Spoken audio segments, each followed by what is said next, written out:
Welcome to the 6 Feet for Wellbeing Show with Health Promotion Services. I'm Zara. And I'm Christine. Today our episode is named Ditch Nicotine, so in honor of the Great American Smokeout. What's that, you may ask? The Great American Smokeout is tomorrow, Thursday, November 19th, and this day was created by the American Cancer Society to really highlight the effects of smoking and vaping.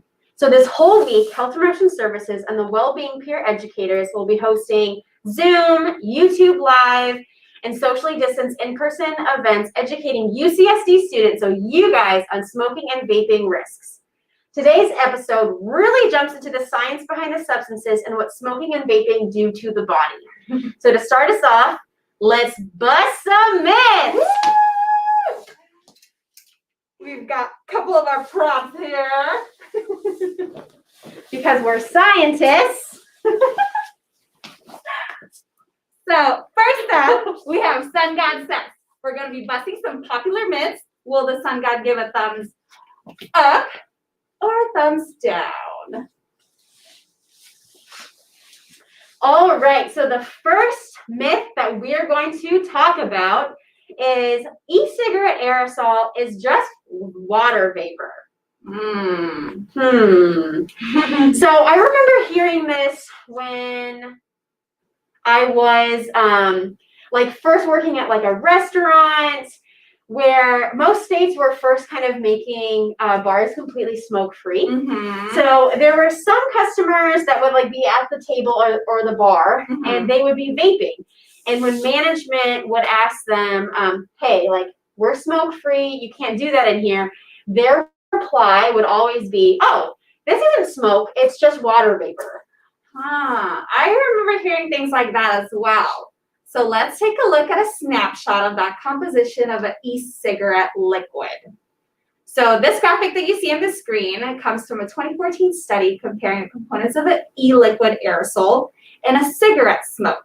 So as you can see, we've got water, nicotine, the flavoring, and then glycerin. So we will also dive into more of what that means in a little bit. Okay, so we had a little technical difficulties here. Okay, so as we can see, so like right. Okay, yes. So you can see that water makes up only about 9% of the e-liquid. If this was 100%, then you would just be vaping water, and the aerosol would be 100% water vapor. But that's not the case. So as you can see, there's water, flavoring, nicotine, and glycerin in the inhaled aerosol. We'll take a deeper dive into these chemicals in a bit. Absolutely. So as we can see for that first sort of myth, in the composition and the aerosol, it is not 100% water. Yes, so that's God says it is not just water vapor. So the next myth that we are going to give a thumbs up or a thumbs down to is vaping is healthier than smoking. So let's explore this one a little bit further. So there are a lot of these videos out there demonstrating the difference between smoking and vaping in respect to the gunk kind of left in the lungs. So these videos alone might get you to think that vaping is inherently way better than smoking. So as you can see, this is a snapshot from one of the videos. The left you have smoking, the right you have vaping. Which one would you say looks grosser? Oh gosh, yeah, that does not look good. Right, so the one on the left looks so different than the one on the right. And when you even look at the lungs, which are represented by cotton balls in this video, the left side looks way grosser, doesn't it? Oh yeah, absolutely. It looks terrible. So inherently, you may think that alone that vaping is better than smoking. So it is true that tar is not present in vaping, which is some of the residue that you're seeing both in the smoking canister and also the cotton balls in this picture. So no tar. However, health risks are not just associated with what can be seen in the lungs. That's right. You know, smoking cigarette produces more than 7,000 chemicals in the smoke, whereas vaping produces about 130 chemicals in the aerosol.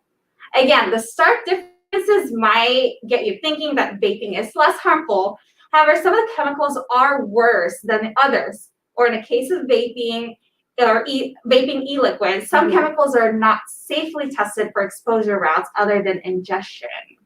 Okay, so current research is limited on the long-term effects of e-cigarettes, which is part of the danger. So we understand the increased disease risk that cigarette smoking produces. Like that's well known. We've known that for a long time. However, we don't have any long-term data for e-cigarettes. Right. We do, however, have some short-term evidence from animal studies, anecdotal evidence from hospitalizations, and also some human toxicology studies on individual components of the e-liquid and aerosol. And what we're sort of seeing is increasing risk for lung injuries, increasing inflammation, and also can cause some heart and lung problems. Now, that is just with short-term data. So that's not even looking at what could this possibly mean for long-term. Right. So to bust this sort of myth, so the medical recommendations are that if you are using e-cigarettes to stop smoking, continue to wean yourself off of regular cigarettes until you no longer need either. However, if you are just trying to use it recreationally, stop or don't start. Right. So are they healthier? That's a big thumbs down for that one as well. All right, last myth.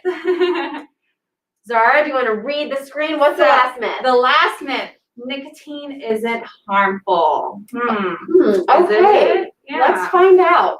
So the last myth of today is nicotine harmful, or the belief that nicotine obviously is the substance that is psychoactive in tobacco products.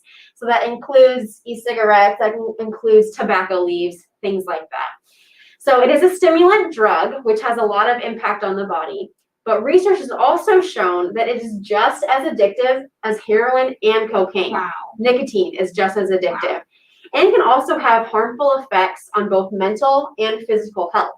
Just nicotine itself, not even talking about any of the other products in tobacco, cigarettes, or e-cigs. So this is even more true, the mental and physical health risks is even more true for those 25 and under because the brain is still developing. Right. So what that sort of means is that those developing brains are more susceptible to both the addictiveness and harm of nicotine. Wow. So additionally, nicotine usage exacerbates anxiety and irritability. So staying away from nicotine products may be in your best interest. I completely agree. You know, nicotine, and once it's metabolized, produces carcinogenic metabolites and has a negative impact on most major organs in the body. So really, in short, ditch it. Right? Yes, so absolutely. That's what the sun god said. That is what the sun god said. Big thumbs down. Big thumbs down. So next up, we've got unmasking well-being. So as we take up our prep. Let's take a closer look of what is in vaping aerosol compared to cigarette smoke. So as you can see on the slides, we have some consistent substances: water, glycerin, nicotine, and flavors. Cigarette smoke has the additional carbon monoxide and combustion byproducts. Okay, so what are these substances and how do they impact health? We all know what water is, so maybe we can just not talk about that one. And we just talked about sort of the impact that nicotine has on the body. So how about we just focus on flavorings, the glycerin, and carbon monoxide. So cigarette products have a handful of flavorings, but not nearly the amount that e-cigarettes have or e-liquids have. So there are more than 7,000 unique e-cigarette, e-liquid flavors. Wow. So a whole lot of different substances and chemicals that they use in each one. That's a lot. I didn't know that much. Right, that is a ton. Oh so the flavorings have been tested for their safety, but only when you're ingesting them. So that means that there are 7,000 unique e-liquid flavors that have very little research on their safety when they're aerosolized and then inhaled. That's definitely concerning. Yeah, so the e-liquids, they're not very tested, not well researched. The flavorings are also used too to kind of entice younger crowds. and things like that. So that's kind of penetrated the youth, Mhm. getting them to sort of pick up and use these flavors. Right. So flavors are banned in refillables. However, they're still available in all of the disposable brands. Oh. So it is both Okay. untested. We don't know if it's safe, and they're still out there without being tested. So right. That's know definitely that. something to Absolutely. think about. Next up, we have glycerin. So glycerin is an oil that is used to keep moisture in the products. Mhm. So for vaping it's also used in the mixing with other oils like propylene glycol. Little is really known about the long-term effects of inhaling aerosolized oils. Some research has connected glycerin and propylene glycol with heart and lung problems, as well as formation of formaldehydes, which is a known carcinogen. Yeah. Sheesh. So basically what we're learning so far is there's very little testing on anything that's really kind of in these e-liquids. Absolutely. For short or long term. Yeah, yeah. Woof. Okay, so lastly, we have carbon monoxide. So that one's obviously, as you can see, mostly in cigarette smoking. But carbon monoxide binds to hemoglobin. So that's what carries your blood, carries your oxygen within your blood. So it's really taking place of oxygen. So carbon monoxide is quicker. So it'll grab onto the hemoglobin first before oxygen will. So you notice that oxygen is less present in your body because carbon monoxide has kind of snuck in there and captured the hemoglobin. Sounds kind of scary. Right. And so it does take about 48 hours to eliminate carbon monoxide from the body. But if you're always sort of smoking cigarettes, you're always going to have some sort of aspect of carbon monoxide present and in your system. So what that kind of means is that there's less ability to have oxygen in your system and to transport it to where it needs.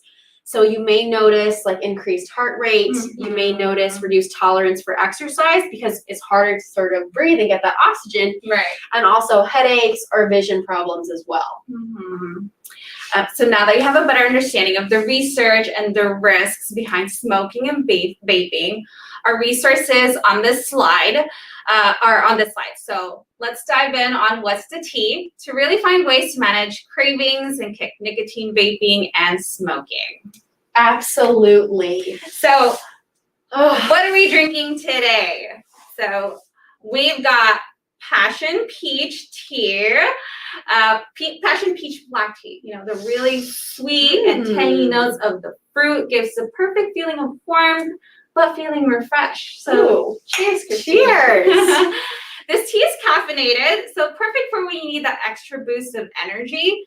And it may be helpful as maybe a helpful replacement for smoking and vaping. Absolutely. So some top tips to quit smoking or vaping are, so the first one's like just make a quit plan. QUIT, quit plan, to figure out how you might sort of even dive into quitting. So also having an accountability partner is super, super helpful. Yeah. And avoid triggers in the early stages. You know, incorporate more healthy activities in your routine like movement, relaxation techniques. You know, seek help from a doctor, and if you need to use the nicotine replacement therapy and other medications to help with the cravings, feel free to do that. Absolutely. So if you would like some help with any of those things, to make a plan, have an accountability partner, anything like that, you can always make a health coaching appointment with our office to talk to a health coach one-on-one. Yes. So now let's wrap up with Triton News. All right. Okay, so we've been giving you the breakdown on all things smoking and vaping.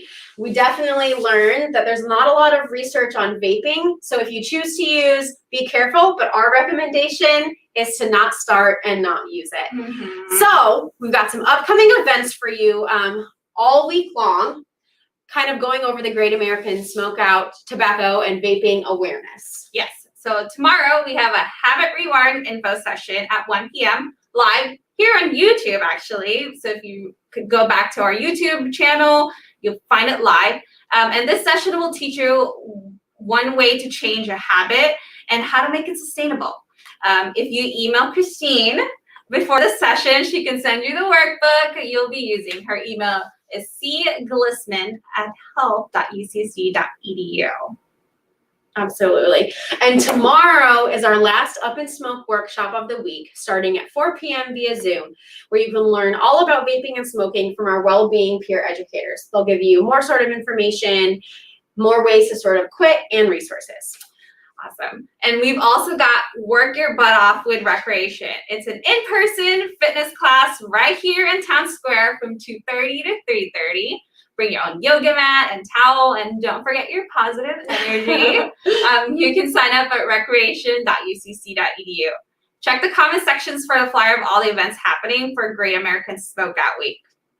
And if you need more support, we have a few resources to help you. So like we said earlier, you can sign up for health coaching appointment with one of our health educators to help you make simple changes in your lifestyle for your health and well-being.